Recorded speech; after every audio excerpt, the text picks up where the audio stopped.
Imagine a time long, long ago when mighty kings and fierce gods roamed the ancient lands between two great rivers, the Tigris and the Euphrates. This is a land where myths come alive, where enchanted forests hide terrible monsters, and where men dare to seek the impossible, the secret of eternal life. Tonight, listen closely as the tale of Gilgamesh unfolds.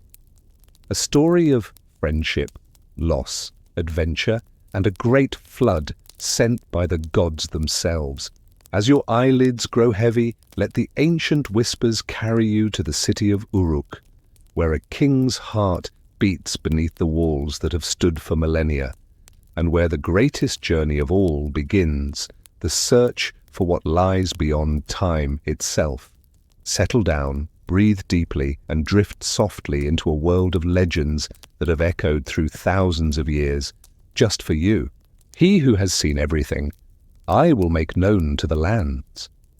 I will teach about him who experienced all things, who journeyed far and wide, pushing himself to exhaustion, yet found peace. His name was Gilgamesh, king of Uruk, supreme over men, lordly in appearance, mighty and terrible as a great wild bull. 2/3 divine and 1/3 human, built strong and perfect by the gods themselves. Gilgamesh, born of Lugalbanda, son of the august cow Ninsun, was unlike any other man. His beauty was flawless, his strength unmatched, his courage like the storm god Adad's, and his spirit fierce like the raging flood that destroys even stone walls. In the city of Uruk he ruled with power unmatched, building mighty walls and temples to the gods Anu and Ishtar. The 7 sages laid the foundations of his city, but even with all his greatness, the heart of Gilgamesh was restless, and his people feared him. The people of Uruk cried out to the gods, for their king was hard on them, arrogant and overwhelming. His strength beat down on the land, and his pride checked no one. The gods heeded their plight and assembled to create a balance. "Let us make a counterpart to Gilgamesh," they said, "a man who can match his might and humble his spirit." So the gods fashioned Enkidu from clay, wild and free, dwelling in the wilderness among the beasts, untamed and powerful as the king himself. Enkidu ran with the animals, drinking from the watering holes, roaming the plains with strength and cunning. He knew no home, no law, no man except the wilderness. But as the days passed, the goddess Aruru sent the temple prostitute Shamhat to civilize him. She enticed Enkidu with food, drink, and companionship, teaching him the ways of men and the softness of the city. Slowly, his wildness faded, replaced by knowledge and understanding. When Enkidu learned of Gilgamesh's pride and oppression, his heart stirred with purpose. He set out to Uruk, confronting the mighty king, blocking the gates with his foot, refusing to let the king pass. After a fierce struggle, the two matched in strength and will, wrestling as bulls. Gilgamesh's wrath faded as he met his equal, the two becoming friends bonded in respect and loyalty. Together, Gilgamesh and Enkidu were unstoppable. The king's arrogance tempered by his friend's wisdom, the two set out on grand adventures, seeking fame and honor beyond the city walls. Their first great deed was a quest to the forbidden cedar forest, a place sacred to the gods, guarded by Humbaba, the terrible demon. Before their journey, Gilgamesh's mother Ninsun, a goddess herself, blessed them and sought the favor of the sun god Shamash, who would aid them in their quest. As they marched forth, Gilgamesh dreamed ominous dreams foretelling danger and glory, with Enkidu interpreting the signs as favors from the gods. Crossing deserts, climbing mountains, they reached the outskirts of the dark cedar forest, its immense trees towering like giants, their bark shimmering with secret power. The air was thick with mystery and fear, for Humbaba's gaze alone could turn brave men to stone. But Gilgamesh and Enkidu, undeterred, pressed forward.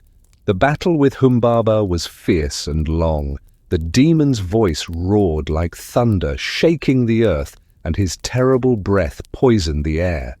Humbaba begged for mercy, offering his service, but Gilgamesh refused to show weakness, craving fame and glory for himself and Uruk. With the aid of Shamash's winds, they overcame Humbaba, striking the final blow. The forest was theirs to claim. They cut the sacred cedars, their axes ringing through the ancient wood, returning victorious to Uruk, their fame spreading like wildfire. But victory invited the wrath of the gods. Ishtar, offended by Gilgamesh's rejection of her love, unleashed the bull of heaven upon the city. The two friends fought the monstrous bull with courage, slaying it in combat that shook the earth. Yet the gods would not let their deed go unpunished. Enkidu was condemned to death, a punishment that plunged Gilgamesh into deep grief and despair. Enkidu's sickness and death broke the king's heart. For the first time, Gilgamesh faced the harsh truth of mortality. The mighty king, who had fought gods and demons alike, now trembled before the spectre of death. Determined to escape his mortal fate, Gilgamesh set out on a new journey to seek the secret of immortality from Utnapishtim, the man who had survived the great flood and was granted eternal life by the gods. His journey was treacherous, passing through dark forests, crossing perilous mountains, and braving the deadly waters that shielded Utnapishtim's hidden home. Upon finding him, Gilgamesh heard the tale of the great flood, how the gods, in their anger at humanity's wickedness, unleashed a deluge to wipe out life. Yet Utnapishtim was warned by the god Ea to build a mighty boat, saving his family, animals, and plants from destruction. After the flood passed, the gods granted Utnapishtim and his wife eternal life, a reward for their survival and devotion. Gilgamesh sought to learn their secret, tested by the challenge to stay awake for 6 days and nights, which he failed. Utnapishtim spoke of a magical plant at the bottom of the sea that could restore youth, but when Gilgamesh finally seized it, a serpent stole it away, symbolizing the inescapable fate of death. Returning to Uruk, wiser and humbled, Gilgamesh accepted the limits of mortal life, yet through his deeds and the walls of Uruk he built, through the stories he carved on stone, he achieved a kind of immortality, a legacy eternal in heart and memory. In the vast wilderness beyond the walls of Uruk, where the rivers met the mountains and the tall grasses swayed under the endless sky, there dwelt a creature unlike any seen in the cities of men. Enkidu, born of the god's will, roamed wild and free, living among the beasts of the field and the birds of the air. His hair tangled with leaves and earth, his skin bronzed by sun and rain, his eyes shone with the purity of nature, untouched by civilization. He drank from the fresh waters and hunted with the speed of the gazelle. The animals did not fear him. They ran beside him or rested near him in the shade of great trees. But the hunter who watched from afar knew Enkidu could not remain untamed forever. The balance was disturbed by the restless force of Gilgamesh in Uruk, and the hunter sought the counsel of his father, and then the city's king. They spoke of a plan to civilize the wild man, to bring him into the fold of humanity and soften his savage spirit. The temple prostitute, Shamhat, was chosen to be the one who would tame Enkidu. With her gentle voice and knowing hands, she ventured into the wilderness. There, by the waters where Enkidu drank, she approached him, her presence unfamiliar, yet enchanting. For 6 days and 7 nights the two shared their time, an intimate exchange of warmth and understanding. Through her companionship, Enkidu's wildness began to fade. His demeanor grew thoughtful, his form less bristling with untamed strength, his heart stirred by new feelings. No longer did the animals run from him, some even scorned him, sensing his departure from their world. The hunter returned, astonished to see the change, and together they journeyed to the great city of Uruk.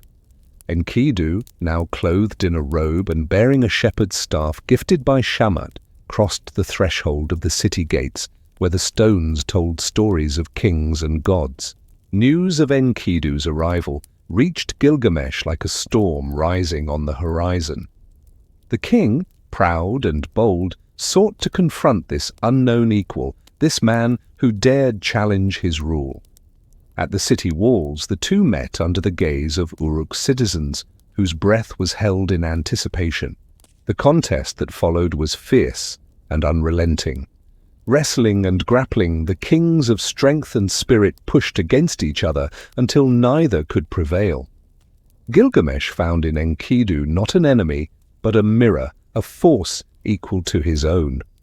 From rivalry blossomed friendship, deep and unbreakable as the river that carved the land. Together they feasted and celebrated, their laughter blending with the songs of the city. Their bond was forged in respect and shared purpose, a union that would change the fate of Uruk. With Enkidu's companionship, Gilgamesh's heart softened, his rule became tempered with kindness, and the people found hope. There was a hunger in their spirits for everlasting glory, to carve their names into the fabric of eternity. The tales of heroes spoke of the cedar forest, a place forbidden by the gods, where the sacred trees whispered secrets only the brave could hear. Humbaba, the monstrous guardian, stood watch, appointed by Enlil himself, his breath a poisonous wind that withered the earth. Gilgamesh and Enkidu resolved to journey to this forest, to confront the unknown and bring back cedar wood to build lasting monuments to their reign. Ninsun, mother of Gilgamesh and a goddess, wise beyond mortal understanding, worshipped in the temple, prayed to the gods for their protection. She adopted Enkidu as her own son, binding the two together with divine favor. The night before their departure, Gilgamesh dreamed strange and portentous dreams.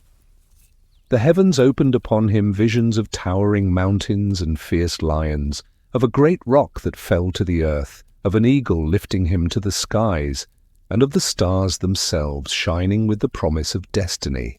Enkidu, wise in the ways of dreams, interpreted each sign as a blessing, a herald of triumph through the aid of Shamash, the sun god. With provisions packed and spirits high, the two friends crossed the great Euphrates, leaving the safety of Uruk's walls behind. They passed through plains where wild animals watched in silence, over hills where the wind sang songs of ancient gods, and through dark valleys shadowed deep by towering cedar trees whose scent was like the breath of the heavens. The forest was alive with a voice that made the heart tremble, a voice that called to the courage and fear within. The canopy above blocked the sun, and the air was thick with the power of the sacred woods, where few dared to tread. The mighty Humbaba sensed their approach, his terrible presence filling the forest like a storm cloud. As they journeyed deeper, the trees seemed to close ranks as if warning the intruders to turn back. Yet Gilgamesh and Enkidu pressed on, their resolve unbroken. They invoked the protection of Shamash, who sent mighty winds to aid their arms and spirit. The battle with Humbaba was brutal and fierce. The demon's roar echoed through the forest, and his 7 terrifying faces glared with fury.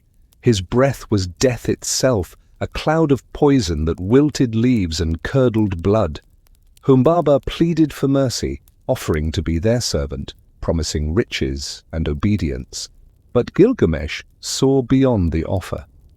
To show mercy would be to deny the glory they sought, to fail the challenge of the gods and history. The fight was long and perilous, but with strategy, strength, and Shamash's divine wind, they overpowered the guardian. Humbaba's last breath was a curse and a lament, but the forest's fate was sealed.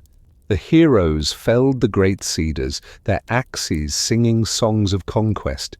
Each tree they cut would build temples and walls, symbols of their everlasting fame. As they hauled the timber through the forest's ancient paths, a sense of pride mixed with unease crept into their hearts. Their triumphant return to Uruk was celebrated with great rejoicing. Songs were sung in their honor and offerings made to the gods. Yet not all watched with favor. The goddess Ishtar, seeing Gilgamesh's growing strength and fame, desired his love and was spurned. Her anger burned fierce, and she sent the bull of heaven to punish the king and his city. Enkidu and Gilgamesh stood as one against the divine beast. Their battle shook the very earth. Skies darkened with storms, and the roar of the bull was met with the clash of steel and grit.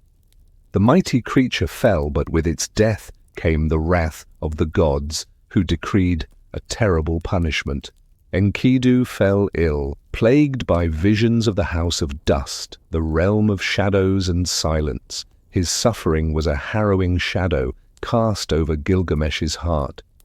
Upon Enkidu's final breath, the city mourned. Gilgamesh's grief was unlike any scene. The mighty king, breaker of mountains, wept as a child. The loss unveiled the cruel truth of mortality, a force that even heroes could not escape. Racked with sorrow and fear, Gilgamesh turned from his throne and city to the wilderness in search of answers. If death was the inevitable fate of men, perhaps some secret could be found to escape its grip. Whispers spoke of a man who had tamed death itself. Utnapishtim, survivor of the great flood, endowed by the gods with eternal life. Gilgamesh's journey was filled with danger and wonder. He passed beneath the twin peaks of Mashu, the mountain of sunrise, where darkness ruled and scorpion men guarded. The shadows clung to him, but his courage never faltered. Through the cosmic waters, guided by Siduri, the tavern keeper and wise counselor, he sailed towards the edge of the world. At last he found Utnapishtim, who told him the ancient tale of the flood. The gods, angered by mankind's noise and sin, sent a flood to cleanse the earth. But Ea, the god of wisdom, warned Utnapishtim to build a boat to save life. The rains raged, waters swallowed the mountains, and darkness covered the stars. When the waters receded, life was renewed, and Utnapishtim and his wife were granted immortality. Gilgamesh sought the secret to eternal life, hoping to outrun death as his friend Enkidu could not. But the gods challenged him to stay awake for 6 days and nights, a task impossible for mortal men.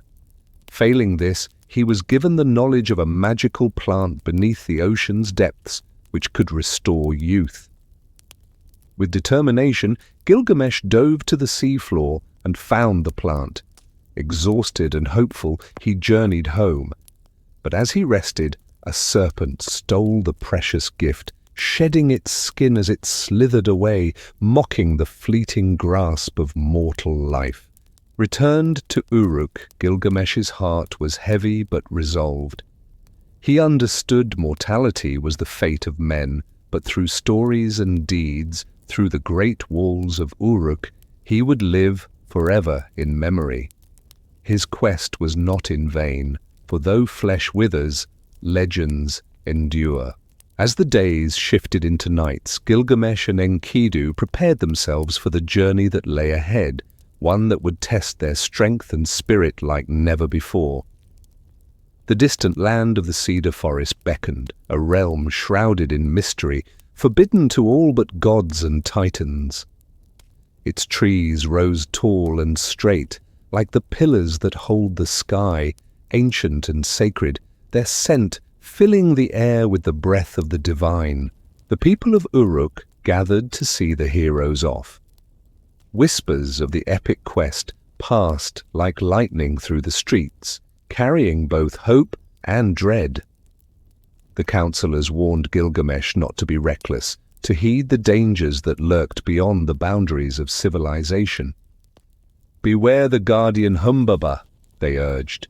"His breath brings death, his roar shakes the mountains. Let Enkidu lead the way, for he has known the wilderness where Humbaba reigns." Enkidu, who had been born of the wild, was well acquainted with the forest's edge and had once glimpsed Humbaba's terrible form. His courage, however, wavered at the thought of facing such a monstrous adversary, and briefly dread clouded his heart. Gilgamesh chided him gently, refusing to let fear erode their resolve. "Do not speak like a coward," the king commanded, "for courage is what grants us immortal fame. With weapons crafted anew, provisions packed for long days, and hearts steeled by purpose, the two set forth, leaving behind the guarded walls of Uruk. The morning sun crowned their shoulders as they crossed the Euphrates, the lifeblood of their city that would soon be but a memory beneath their feet.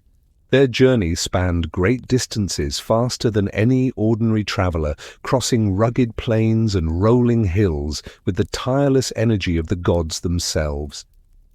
Every step took them deeper from the soil of civilization and nearer to the edge of the unknown, until finally, after just a handful of days, they reached the foothills of the sacred mountain. The towering cedars that carpeted the slopes breathed an air of solemnity, as if the forest itself was alive, watching and waiting. Gilgamesh called upon Shamash, the shining god of the sun, for protection and favor, as they prepared to enter the sanctuary guarded fiercely by Humbaba. The king built an altar and lit sacrifices to the god, his prayers weaving through the dense trees like whispers to the heavens. Night fell, and Gilgamesh was troubled by dreams born of the forest spirit. He recounted to Enkidu visions of wild bulls whose breath cracked the earth, mountains tumbling like fragile clay, and a great thunderbird breathing fire and destruction. Yet Enkidu, with the wisdom of one who had once moved alongside beasts, interpreted these ominous signs as omens of victory, gifts from Shamash to strengthen their journey. At the threshold of the forest, the gate of green and shadow, hesitation gripped Enkidu's heart, memories of a time when his hand faltered at the sight of Humbaba clawed at him. A terrible choice loomed before them, to turn back or to face the wrath of the divine guardian. It was Gilgamesh's unyielding spirit that pushed them onward, convincing Enkidu his fear was a test to be overcome in pursuit of glory. The forest swallowed them, the sky above masked by thick leaves, the earth soft beneath their sandaled feet. Silence pressed heavily upon their ears, broken only by the rustle of unseen creatures and the distant echo of Humbaba's growl. Trees older than the memory of men towered over them, and the air was pungent with the scent of sap and ancient history. They climbed the mountain side, seeking the realm where the best cedars grew, the heart of the sacred forest.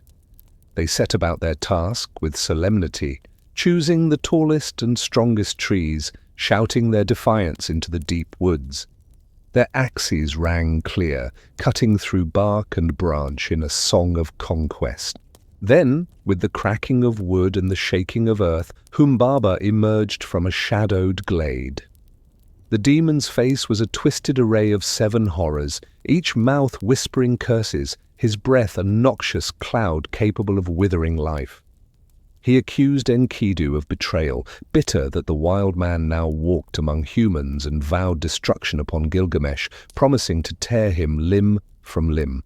Fear gripped Gilgamesh's heart, and his hands trembled at the hilt of his sword. Yet Enkidu stood firm, urging strength and resolve. The battle that followed was no less than cataclysmic. The earth trembled beneath their feet, the sky darkened as the gods watched in silent judgment. Lightning split the heavens while the clash of sword and claw echoed through the trees. The sun god Shamash sent forth 13 mighty winds, binding Humbaba's limbs and sapping his strength. Bound and defeated, Humbaba crumbled before the kings, begging for mercy, offering lifelong servitude and dominion over the forest's bounty. His words were sweet with deceit, but his heart was poison. Gilgamesh wavered, pity stirring his spirit. Yet Enkidu, fierce and resolute, charged forward with words sharp as his sword, demanding justice and glory. Humbaba cursed them fiercely as the final blow struck his neck, severing his threat, ending the nightmare of his reign. His 7 sons were slain, their cries silenced forever. The 2 heroes felled great cedars, their trunks as wide as the gates of Uruk. Enkidu planned to carve a door from the largest tree to set it at the temple of Enlil, a symbol of their triumph. They constructed rafts to float the mighty timbers down the Euphrates, their journey home marked by the scent of cedar on the breeze. Their return was not met with quiet celebration. The goddess Ishtar, proud and scorned, watched their glory with burning eyes. When Gilgamesh rejected her advances, he incited her divine fury. In vengeance, she summoned the Bull of Heaven, a fearsome beast of wrath and destruction. The earth shuddered as the bull descended upon Uruk, a living storm of death. Yet Gilgamesh and Enkidu stood undaunted, fighting with the ferocity of gods themselves. The battle was brutal. The bull's hooves shattered the ground. Its breath burned like fire. Together the 2 kings slew the beast, but their triumph came with dire consequences. Enkidu fell under the god's wrath, stricken with a sickness born of divine anger. His body weakened and his spirit shadowed by the looming house of dust, where silence reigns eternal. Gilgamesh mourned his friends slow, fading with a grief stark and aching, a sorrow that echoed through the ages. The city of Uruk bowed under a veil of sadness, its king broken yet resolute. Death, once a distant thought, now claimed the heart of the greatest warrior. Gilgamesh's journey, once destined for glory, had transformed into a desperate search for meaning beyond the mortal coil. The journey after the great victory over Humbaba was no simple triumphant return bathed in glory. Though Gilgamesh and Enkidu had conquered the impenetrable heart of the ancient cedar forest, had felled the sacred trees reserved by the gods themselves, the weight of their actions soon fell heavily upon their shoulders. Forests that once sang with the voices of nature now echoed with a hollow silence where life was stilled. The sap of the cedars, the breath of the gods, had been disrupted and the balance disturbed. As Gilgamesh and Enkidu built rafts to carry the heavy cedar logs, the smell of fresh-cut wood filled the air, a scent both sweet and somber. The rivers awaited, ready to bear their precious cargo back to Uruk. Though the people of the city prepared to celebrate the hero's return, the gods were not pleased by this defiance. Ishtar, the goddess of love and war, burned with fury at the sight of Gilgamesh's growing power and arrogance. Her pride, wounded by his rejection of her advances, her wrath was ignited to a terrible blaze.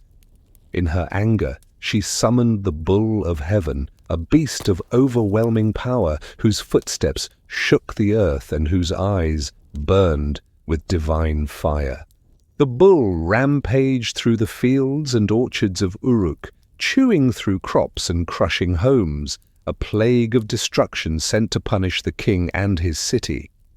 But Gilgamesh and Enkidu faced the celestial beast with unbending courage. Their weapons met the force of the bull, sparks flying as steel clashed with divine might.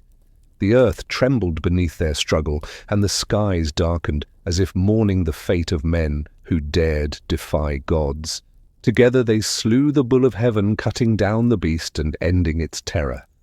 But victory came at a grave cost. The gods gathered in council, voices raised in anger, decreeing that one of the 2 friends must pay the ultimate price for their rebellion.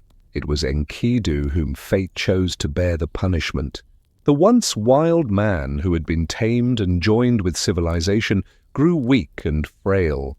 His body was gripped by illness, his breath shallow, and the light in his eyes dimmed with each passing day. Dreams of the house of dust, the cold and silent domain of the dead, haunted him.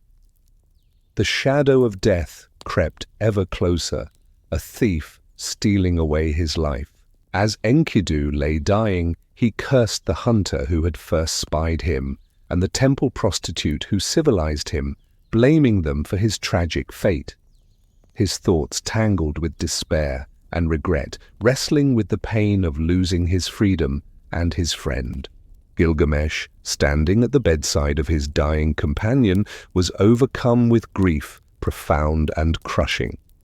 The mighty king who had faced monsters and gods alike now wept openly like a helpless child. His sorrow echoed through the city, a lamentation so deep it seemed to shake the foundations of the earth. His friend was gone, and with him vanished a part of Gilgamesh's own spirit. Funeral rites were held with great solemnity, with mourners weeping and songs of loss filling the air. Gilgamesh ordered a magnificent statue to be erected in Enkidu's honor, a tribute to a friendship as eternal as stone. Yet the bitter taste of death lingered like a poison in his heart. This stark confrontation with mortality sent Gilgamesh into a state of turmoil. His nights were restless, his days filled with dread. The king, once so confident and unyielding, now wandered his vast city with a heavy heart, questioning the meaning of life and the certainty of death. Refusing to accept the human fate of decay and loss, Gilgamesh resolved to seek out the secret of eternal life. Tales spoke of a man named Utnapishtim who had survived the great flood that the gods had sent to destroy humanity in ancient times. This man, living in exile beyond the edges of the world, had been granted immortality by the gods themselves. Gilgamesh's resolve hardened. He would traverse dark forests, cross treacherous mountains, and brave the perilous waters of the cosmic ocean if it meant unlocking the mystery that would save him from death. His journey began under the watchful eyes of the gods, though not all favored his quest. He crossed the twin peaks of Mashu, the mountain guarding the sunrise, where massive scorpion men stood sentinel, their eyes blazing with divine fire. Shadows stretched long and deep, crawling across his path like restless spirits. Yet Gilgamesh pressed forward, his pounding heartbeat a drum of defiance. Upon reaching the ocean, the tavern keeper and wise counselor Siduri met him. She warned him of the dangers ahead and counseled him to savor life's simple pleasures rather than chasing impossible dreams. But Gilgamesh's heart remained fixed on his goal. Beyond the waters, hidden in a lush garden guarded by immortal beings, lived Utnapishtim and his wife. The ancient man welcomed Gilgamesh and recounted the harrowing story of the flood.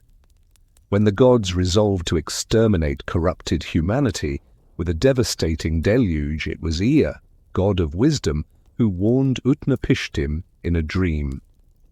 He was commanded to build a great boat to save his family, animals, and seeds of life. The rain fell ceaselessly for days and nights. Rivers burst their banks and the heavens unleashed torrents. Mountain tops disappeared beneath the waves and stars were blotted from the sky. Only after the waters receded did life stir again on the cleansed earth. As a reward for his loyalty and survival, Utnapishtim and his wife were granted eternal life, free from death's grasp. Yet he warned Gilgamesh that such a gift was not meant for mortals, that humans were destined to suffer the life and death cycle ordained by the gods. Gilgamesh pleaded for the secret of immortality. Utnapishtim challenged him to remain awake for 6 days and nights as a test. The mighty king failed, falling into exhaustion. As a consolation, Utnapishtim told him of a magical plant that could grant renewed youth, hidden beneath the ocean's depths. Determined, Gilgamesh dove to the bottom of the sea, narrowly escaping dangers unseen by mortal eyes. There, amidst coral and ancient rocks, he found the plant, a flower glowing with soft, otherworldly light. But triumph was snatched away in an instant. While resting, the plant was stolen by a serpent, which shed its skin and vanished, a cruel symbol of rebirth and loss. The fleeting nature of life and the inevitability of death were laid bare before Gilgamesh's eyes. Heart heavy yet wiser, Gilgamesh returned to Uruk. His hair was streaked with grey, his face marked by the journey. But he carried no bitterness. Instead, he dedicated himself to the lasting works of his city, the walls and temples that would endure beyond his lifetime. Though he would never escape death through his deeds and the stories told of his journey, Gilgamesh had achieved a kind of immortality. His legacy was etched in stone and memory, forever part of the human tale. The path to Utnapishtim's abode was shrouded in mystery and peril, stretching far beyond the edges of the human realm. Gilgamesh walked with slow determination, his mind filled with questions and hopes. After days of wandering, he arrived at the shore of the cosmic ocean. There he found a humble tavern, its doors shut and eyes wary behind veils. This was the home of Siduri, a wise tavern keeper who knew the ways of mortals and gods alike. At first, Siduri barred her door, frightened by the ragged figure of Gilgamesh, whose wild hair and wearied eyes spoke of endless wandering and desperate yearning. But when he proved himself, telling tales of his quest to escape death, Siduri warned him gently. "No man can outrun death," she said softly. "Why chase the wind? It is better to savor the joys of this life, love, laughter, the warmth of companionship. Immortality is not given to mortals." But Gilgamesh's heart, heavy with grief and fear, would not be swayed. With a nod, she directed him to Urshanabi, the ferryman who served Utnapishtim. Yet, when Gilgamesh confronted Urshanabi, his anger burst forth uncontrolled. In his fury, he destroyed the sacred stone things that helped traverse the treacherous waters of death. Fearful now, Urshanabi declared the journey impossible. Yet, with swift resolve, he advised Gilgamesh to cut down 12 trees to fashion sturdy punting poles. With these, they could push the vessel across the deadly waters, avoiding contact with the curse that could take a mortal's life in an instant. The great boat glided over dark, shadowed waves that whispered of ancient secrets and forgotten gods. At last, Gilgamesh stood face to face with the man who held the secret he sought, Utnapishtim, the faraway, the immortal. The king was taken aback. Here before him was a man, not a god, aged and mortal in appearance, yet no less mysterious. Utnapishtim's voice was calm and steady as he began his tale. There was a city, Shuruppak, old beyond memory, built on the banks of the great Euphrates. Within its walls lived men and gods alike, until the great council met in secret. The gods were troubled by the clamor of humankind, their noise and corruption defiling the earth. Anu their father, mighty Enlil their counselor, Ninurta their herald, Enuga their irrigator, Ninigiku Ea among them, the gods decided to unleash a flood to cleanse the world of men. All was to be swallowed by water. Yet Ea, god of wisdom, found a way. He spoke secretly, not to man, but to the very walls of my house, commanding me to build a great boat. Its dimensions were to be perfect, the length as great as its breadth, covered and sealed with pitch and bitumen. I was to bring aboard my family, craftsmen, and the seed of all living creatures. Utnapishtim's eyes shimmered with the memory of that terrible time. I obeyed the command with haste. As the sky blackened, thunder roared, and Adad wrathfully released torrents of rain. The earth cracked like a pot. The waters rose, drowning mountains and plains alike. Even the gods trembled in their heavens, frightened by the destruction they had wrought. For 6 days and 6 nights the flood raged, until the world was but water.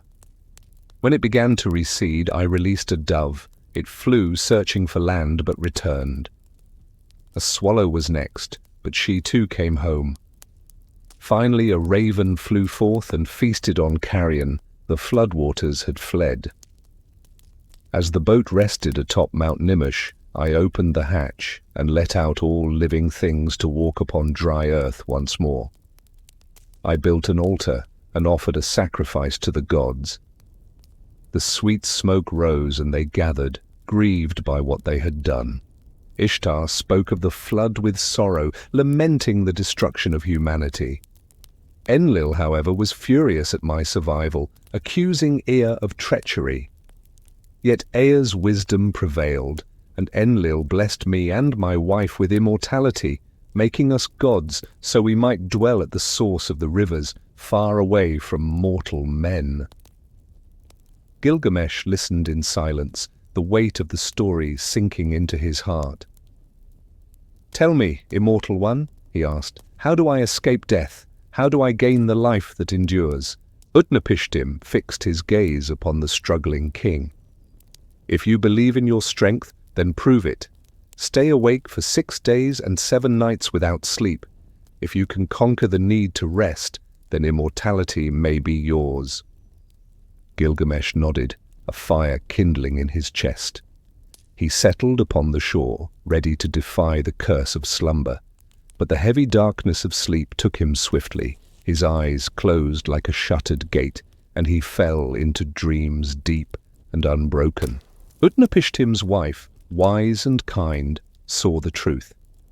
She baked a loaf of bread each day and placed it by Gilgamesh's side, marking each passing day of his fail. When Gilgamesh finally awoke, startled and ashamed, he saw the loaves, fresh and mouldy, witnesses to his failure. His heart sank with the burden of mortality. Yet Utnapishtim had one final secret. Beneath the waters in the garden of the sea, there grows a plant of boxthorn. Its touch restores youthful vigor and strength. Seek this plant, and though you cannot gain eternal life, you may regain the spring of youth. With newfound purpose, Gilgamesh bound stones to his feet and plunged beneath the waves. The waters closed above him like a curtain, but his will was fierce. Among coral palaces and ancient roots, he found the plant glowing with soft light and carefully grasped it. Emerging from the depths, he smiled at his triumph. But rest would be his undoing. As he lay by a pool to bathe his feet, a serpent, cunning and swift, stole the plant. It slipped away, shedding its skin in rebirth, mocking the dreams of men who wished to cheat death. Gilgamesh's heart broke anew. The gift of youth stolen, the promise of immortality lost. Yet, as he gazed upon the mighty walls of Uruk, standing strong against the horizon, he realized that greatness was not in living forever, but in the legacy left behind. He praised the enduring work of mortal hands, the city that would stand long after kings and gods faded. Through his actions, stories, and the memories of generations, Gilgamesh had found a form of immortality far greater than flesh. This completes Part 5 with rich, detailed retelling of Utnapishtim's flood story and Gilgamesh's quest for immortality. Shall I proceed with Part 6? Continuing with Part 5 of the Epic of Gilgamesh story, richly detailed narrative style, approximately 15,000 characters. The path to Utnapishtim's abode was shrouded in both mystery and the weight of ages. Gilgamesh, weary yet determined, journeyed beyond the known world, crossing eerie mountains and shadowed forests until he reached the shore of the cosmic ocean. There, by the restless sea, sat a humble tavern guarded by Siduri, a veiled woman who was wise in the ways of mortals and gods alike. At first, Siduri barred her doors, fearful of the ragged stranger before her, whose wild hair and worn face whispered tales of relentless wandering and desperate yearning. But Gilgamesh, undaunted, revealed his identity and his purpose, seeking the secret of eternal life to escape the grasp of death that had claimed his friend and haunted his nights. Siduri warned him with gentle sorrow, "No man can escape death. All mortals must taste the end of life. Why chase shadows? Better to savor the blessings of existence. Laughter, love, the warmth of a hearth. Immortality belongs to the gods. Men were not made for such." Yet Gilgamesh's heart was steadfast, unmoved by the simplicity of such wisdom. He pressed onward, and with Siduri's guidance, he sought Urshanabi, the enigmatic ferryman who served Utnapishtim, the immortal. But Gilgamesh, angered by the seeming barriers before him, destroyed the sacred stone things that Urshanabi needed to cross the waters of death. Now the journey seemed impossible. Nevertheless, Urshanabi advised him to cut down 12 sturdy trees to fashion punting poles, tools that would push the vessel safely over the treacherous waters where mortal touch meant death. With these, Gilgamesh pressed forward, floating on the dark and still waters of death that shimmered with ancient magic. After a long, harrowing passage, the great boat touched shore, and Gilgamesh finally stood before Utnapishtim. The elder seemed like any aged man, not a god. But in his eyes burned the weight of millennia and the secrets of the divine. He looked upon Gilgamesh and began his tale. In the ancient city of Shurupak, where the Euphrates winds through the plains, the gods once gathered in council. Troubled by the clamor and corruption of mankind, they resolved to destroy the earth with a great flood, to wipe clean the stain humanity had spread. The gods Anu, Enlil, Ninurta, and others, mighty forces beyond mortal reckoning, conspired to unleash a storm that would drown the world. Yet Ea, the god of wisdom and protector of men, warned me in a secret dream. I was told to build a vast boat to save my family, craftsmen, and the seed of all living creatures. I labored swiftly, mastering the measures and sealing the craft with pitch and bitumen. When the deluge came, the skies cracked open. Torrents rained day and night, thunder roared, and the earth fractured. The waters rose to cover mountains, the sun and stars disappeared beneath the flood. After 6 days and 6 nights the storm subsided. I sent forth birds to seek dry land, a dove, a swallow, and finally a raven that feasted on carrion, signaling the receding waters. The boat rested upon the mountain Nimush, and I released all living things to walk upon the new earth. I offered sacrifice to the gods, whose grief was deep at the destruction they had caused. The goddess Ishtar lamented, but Enlil was angry that one had survived and challenged the god Ea for his deceit. Yet mercy won, and Enlil blessed me and my wife with immortality, a gift unique and never granted again, to dwell far away at the source of all rivers. Gilgamesh asked with urgency, "How may I seek such eternal life? What must I do?" Utnapishtim's eyes gleamed with challenge. "If you believe in your strength, stay awake for 6 days and 7 nights. Defy sleep, and immortality will be yours." Gilgamesh gladly accepted and sat down. Yet moments passed, and the weariness of the mortal world found him. His eyelids closed, his breath slowed, and he succumbed to a deep, unbroken slumber. Utnapishtim's wife, wise and gentle, baked a loaf of bread each day, placing each by his side to mark the passage of time. On the 7th day, the king awoke, startled and ashamed, seeing the loaves, some fresh, others crumbling and mouldy. His heart sank. Immortality was lost. But Utnapishtim offered a final hope. Beneath the waves, in the garden of the sea, grows a thorny plant that can restore youth. Seek it, and though you cannot escape death forever, you may regain the vigor of your youth once more. With stones bound to his feet, Gilgamesh dove deep beneath the water's surface, into realms untouched by men. There, amid glowing corals and ancient stones, he found the plant, soft and radiant. Emerging victorious, he journeyed onward.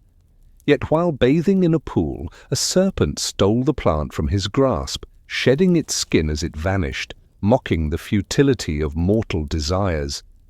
Gilgamesh wept bitter tears, but when he returned to Uruk, he beheld the great walls, strong and enduring against the sky, and found solace. Though flesh fades, the work of men can achieve a form of immortality. Even after the bitter loss of the magical plant and the retreat of the serpent into the shadows, Gilgamesh's spirit was not broken. Though fate had denied him immortality, the journey had carved a new understanding into the essence of his being. He was no longer the proud king who sought to defy the gods. He had come to know the delicate balance between life and death, the inevitability that shaped all mortals. As the sun rose over the great city of Uruk, Gilgamesh stood within its mighty walls, looking out over the land he had ruled and protected.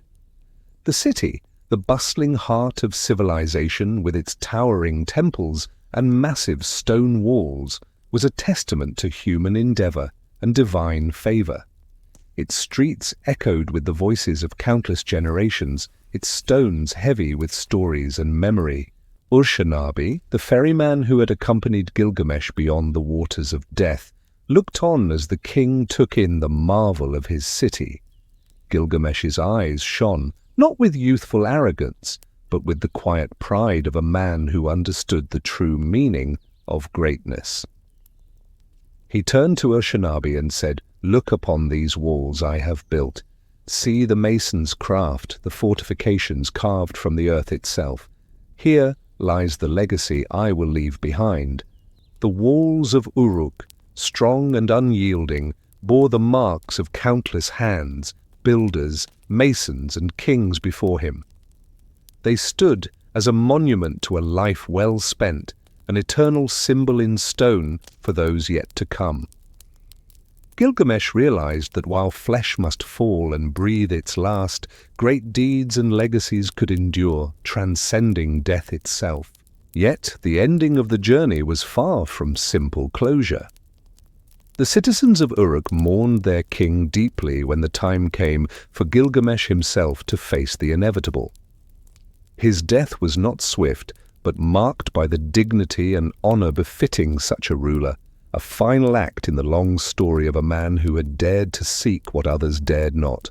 Stories spread beyond the city walls, whispers turning to songs, tales of the friendship between Gilgamesh and Enkidu, their battles, their joys and sorrows, and of Gilgamesh's relentless quest for eternal life, echoed through the ages. His name was revered not merely for great power or endless conquest, but for the depth of heart displayed in loss and mourning. Gilgamesh's legacy was preserved, carved into stone tablets, sung by bards and told by travelers. His story became more than myth. It became a mirror for human striving, the struggle to find meaning in a fleeting existence. His journey taught that immortality lies not in evading death, but in the marks we leave on the world and the memories we inspire.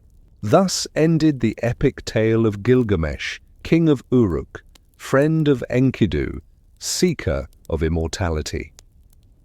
Though his mortal days ceased, his legend lived on, a beacon of humanity's timeless yearning, reflected in every heart that dares to dream beyond the grip of death. Gilgamesh rose from the watery depths, the precious plant clenched tightly in his hand, its mysterious glow still vivid. Each breath he took was heavy with triumph, but also faint with the weight of the long journey he had endured. For days he had endured strange lands and cosmic waters, had faced countless dangers born of God's will, and had felt the bitter sting of death's near embrace. Yet he carried hope, fragile and flickering, but hope nonetheless. His steps brought him to a tranquil pool nestled amid towering cliffs. It was there that exhaustion overcame him, and he lay down to rest, closing his weary eyes. The sun's warm light filtered through the leaves, casting flickering shadows on the surface of the water. But fate, ever fickle, would not grant Gilgamesh peace. A serpent, silent and cunning as twilight, slithered near. With a flash of scales glistening like stars, the serpent seized the plant from Gilgamesh's grasp and vanished beneath the waves, shedding its skin in mocking rebirth. Gilgamesh awoke with a start, eyes wide, and grief flashing across his face. The gift that held the promise of renewed youth and the possible escape from death was gone. The serpent's stolen treasure was a cruel reminder of the immutable laws that govern mortals. The king's heart was heavy, burdened with sorrow and aching as never before. Yet, even in this loss, there was an awakening. Gilgamesh came to understand that no man, however mighty, could defeat the fate ordained by the gods. Death was natural, woven into the fabric of life. The divine distinction between mortal man and immortal God was a boundary that must not be crossed. With the wisdom of his journey etched deep within, Gilgamesh set his face toward home. The road back to Uruk was longer in his thoughts than in steps, burdened by memories of triumph and grief alike. He reflected on the loss of Enkidu, the fierce companion whose death had sparked this quest. The friends who had wrestled gods, felled the sacred cedar, and confronted death were now separated by a gulf, unbridgeable even by kings. Back at Uruk, the city lay vibrant and bustling. Life flowed as it always had, yet the king who returned was transformed. Gilgamesh walked its streets with eyes wide open, seeing the beauty and fleetingness of life. The laughter of children, the toil of craftsmen, the prayers of priests, all were precious threads in the tapestry of existence. He summoned the builders and artisans and commissioned great walls and temples to stand as monuments not just to war or power, but to human achievement and endurance. Uruk's massive stone walls, rising like the ramparts of the heavens, would outlast Gilgamesh's mortal shell. Through these, his glory and spirit would echo across the ages, defying oblivion. The king sat upon his throne with renewed clarity. He spoke to the people of life's preciousness and of accepting fate with courage and honor. The stories of his adventures, written on clay tablets and etched in memory, would preserve the seeds of wisdom for generations.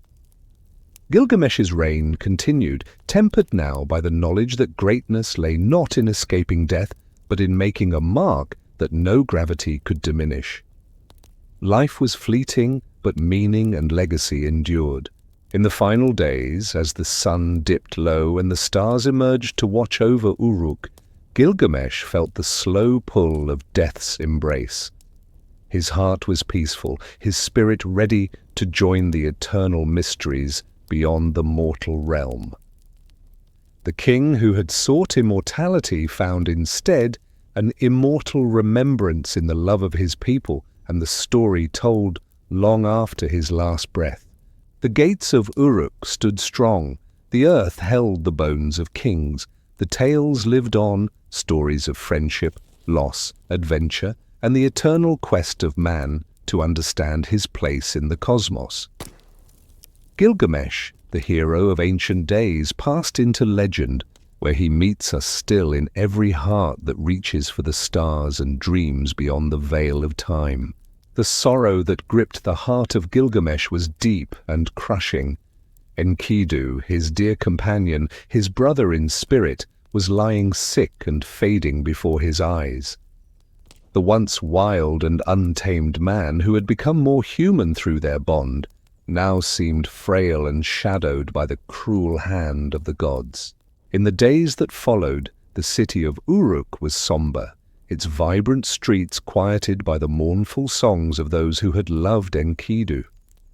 Gilgamesh sat by his friend's side, his tears flowing like the rivers of the land, carrying the weight of despair across the hearts of all who beheld him. He longed to ease the pain, to ward off the dark fate decreed by the divine council, but mortal will was powerless against the decrees of the gods. Enkidu, even in his final moments, spoke with a deep and haunting wisdom. He told Gilgamesh of his dreams, visions of the netherworld, the house of dust, where the dead dwell in silence and shadow. "I shall become a ghost," Enkidu lamented, "to sit among the forgotten ones, never more to see you, my friend." His words pierced Gilgamesh's soul, etching a profound fear and grief that burned fiercer than the fires of battle. The mighty king faced the certainty that even he, Gilgamesh, would one day stand alone in the world, bereft of those he loved. Gilgamesh's heart was filled with a desperate loneliness, a yearning not just for his friend's presence, but for his own escape from the final sleep. The bitterness of mortality gripped him, and he vowed to defy death itself. After Enkidu's passing, Gilgamesh wandered the streets of Uruk in a state of restless madness.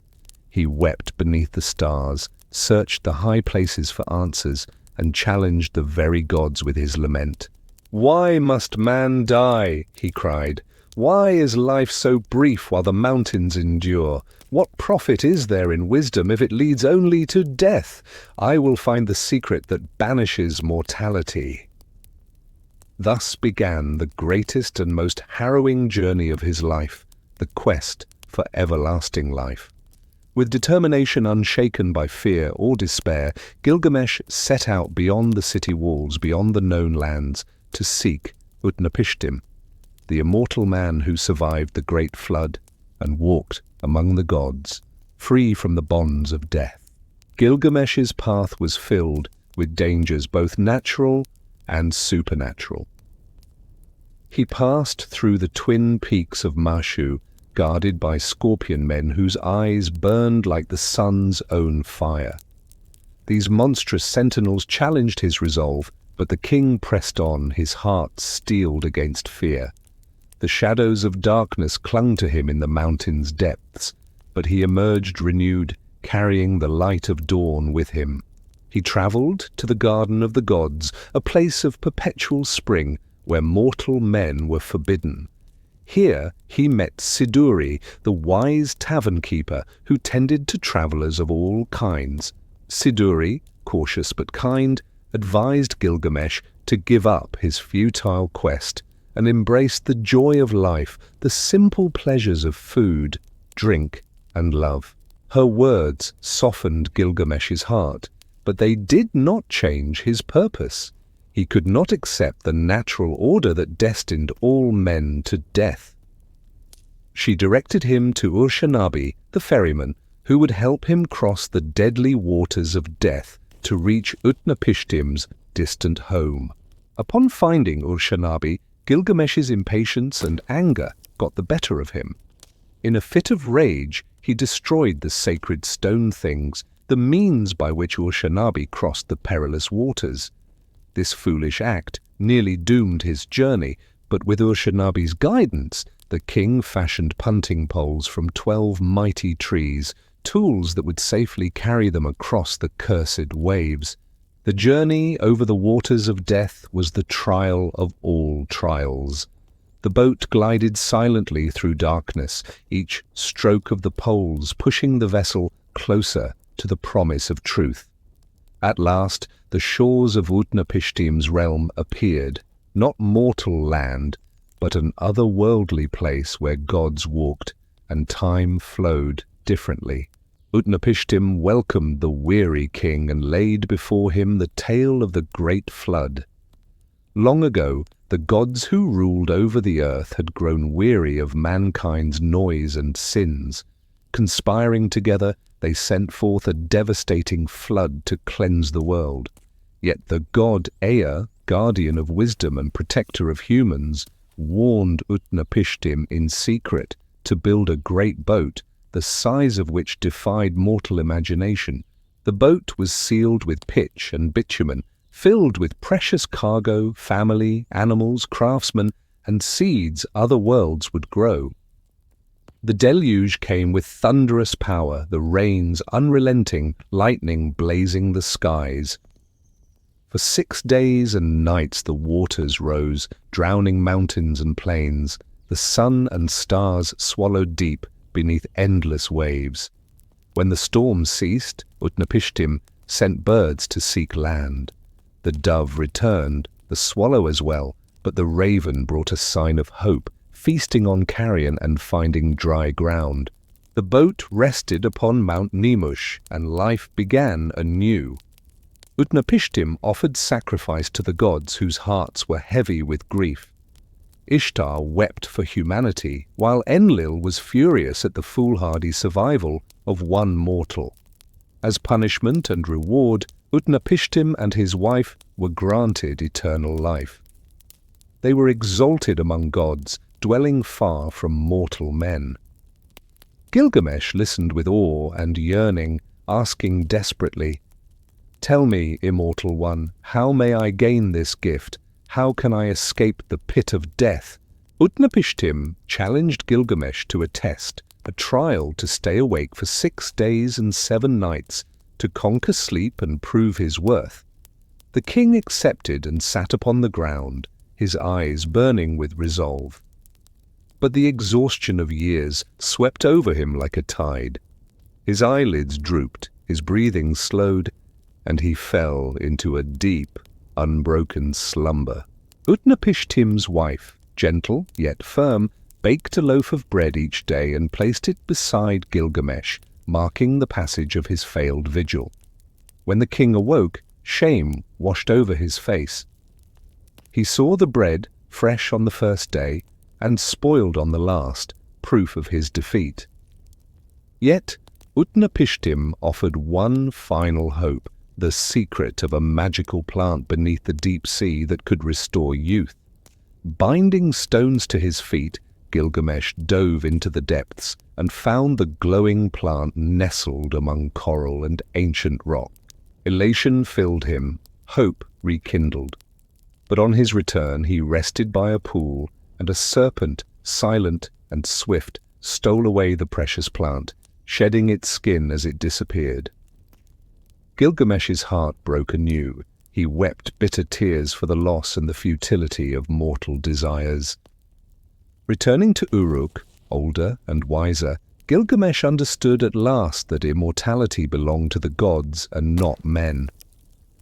Yet through his deeds, his stories, and the mighty walls of Uruk, he had achieved a legacy that would live forever. After the loss of the magical plant, Gilgamesh's heart was heavy, his spirit burdened with the knowledge that immortality was beyond his grasp. Yet the king was no longer the same man who had set out on his quest with youthful arrogance and endless hope. His journey had transformed him, shaping his heart with wisdom born of grief and experience. He left the shores where the serpent vanished and turned his face homeward. The voyage across the dark waters with Urshanabi, the ferryman, was quiet and reflective. The sun rose and set, the skies shifted colors, but Gilgamesh's thoughts lingered on life, death, and all that lay between. When the shores of Uruk appeared on the horizon, the city seemed to welcome him like an old friend, awaiting the return of its wandering son. Gilgamesh stepped off the boat, his clothes washed clean, his hair tied neatly, a stark contrast to the wild figure who had departed long ago. His eyes, however, held the depths of a soul who had glimpsed the edge of existence. He walked through the city, touching the massive stone walls rising like a celestial fortress against the sky. Each brick bore the handprint of countless builders, craftsmen, and kings who had shaped Uruk's destiny. The temples to Ishtar and Anu reached upward, strong symbols of a people's faith and resilience. With a voice heavy but clear, Gilgamesh spoke to Urshanabi. "Behold these walls, mighty and enduring. They shall withstand the ravages of time far longer than any man's life. My body is dust, but Uruk's glory shall endure through the ages. Though mortals could not conquer death, they could build monuments to bind their names to eternity." Gilgamesh's hands had sculpted such legacies, and in their permanence lay a kind of immortality inaccessible to flesh alone. Gilgamesh's legend grew, whispered from city to city, campfire to campfire, becoming a beacon for those who sought meaning beyond the ephemeral. His sorrow deepened the tales told, giving them heart and spirit that spoke to the universal human condition. Years passed, and Gilgamesh ruled wisely and justly, more humble and compassionate than ever before. The lessons of friendship, loss, and the inevitability of death tempered his decisions, guiding him to lead with gentleness and strength in equal measure. When the time came that he too would join the realm of shadows, Gilgamesh faced death with no bitterness but quiet acceptance. His name, carved on tablets and sung by poets, would live on, a testament to a life fully lived and a spirit undiminished by the end. In the end, the epic was not simply the story of a king's search for eternal life, but the eternal human journey toward understanding the nature of life itself, a journey captured forever in the stones of Uruk and the hearts of those who hear his tale. The story of the great flood, as told by Utnapishtim, clung to Gilgamesh's heart like a heavy cloak. The god's wrath had once threatened to wash away all life, to start anew from zero. The cosmic waters had swallowed mountains, riverbanks, and cities alike, yet the seed of life persisted through Utnapishtim's obedience and the god's reluctant mercy. This flood was no mere tale, but a profound truth, a reminder from the gods themselves that humanity's power was great but not absolute. The balance maintained by divine will was delicate, and men were bound to obey this cosmic order. As Gilgamesh journeyed back from the realms of immortality, he pondered deeply on this. The flood had erased the old world, but from the waters a new world was born, a realm for the living, shaped by gods and men alike. Each life carried the potential to build or destroy, to make chaos or order, and to leave behind a legacy worthy of remembrance. Uruk was that legacy. The walls Gilgamesh had erected were not just stone and mortar, but a symbol of humanity's enduring spirit. They stood against time and tide, a bulwark against oblivion. His adventures, the tales of his friendship with Enkidu, the battles with Humbaba and the Bull of Heaven, and his quest for immortality had created stories that transcended generations. Yet the truth remained that life was a fleeting flame, bright, fierce, yet vulnerable to the winds of fate. Gilgamesh understood that the greatest gift was not endless years, but the ability to live meaningfully within the span allotted, to love, to build, to rule with wisdom, and to embrace mortality without despair. His city, his people, his tales, they were immortality in a form real and lasting. Through them, the spirit of Gilgamesh would live forever. The king's final days were marked by peace and fulfillment. As he lay beneath the golden sunset, his heart was calm. The unknown beyond death's door would come, but he was ready. He had sought the impossible, learned its truths, and had found wisdom greater than the gods' gifts of eternal life.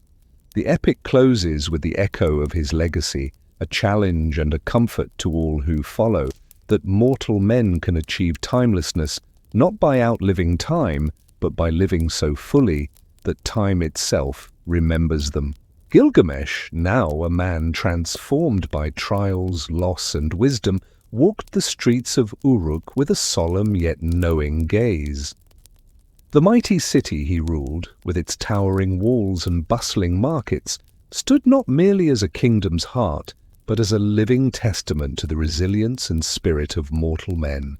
His journey, though filled with sorrow and longing, had led him back to the essence of life itself, the city, and the people he vowed to protect and inspire.